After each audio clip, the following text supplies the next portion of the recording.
Imagine waking up 4,500 years ago in ancient Egypt. No phones, no cars, no Netflix. So, what did Egyptians actually do all day?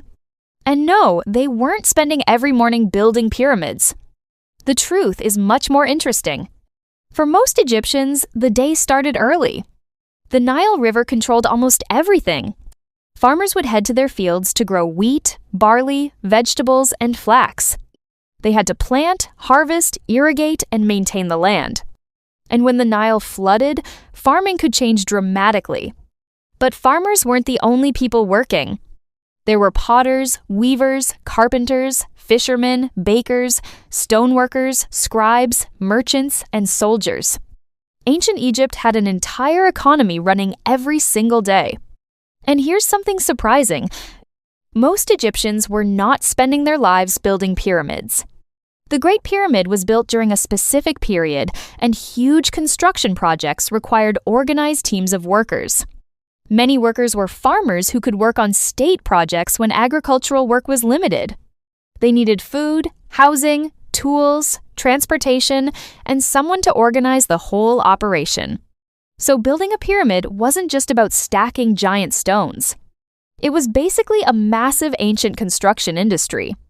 And yes, they had lunch. A typical Egyptian diet could include bread, beer, onions, dates, vegetables, fish, and sometimes meat.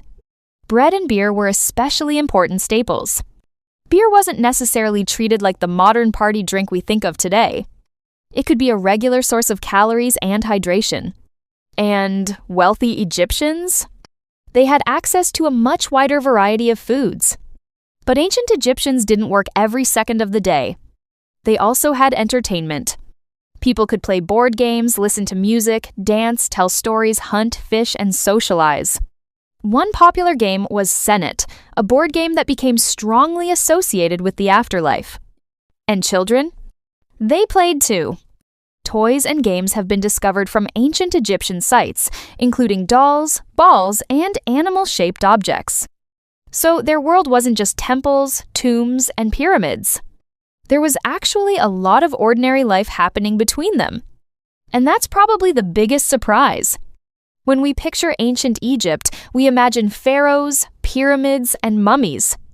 But most Egyptians were doing something far more familiar. Working, eating, raising families, making things, playing games, and trying to get through another day. Because behind those giant monuments was a civilization filled with ordinary people living surprisingly ordinary lives. And maybe that's what makes ancient Egypt so fascinating. They weren't just building history, they were living it.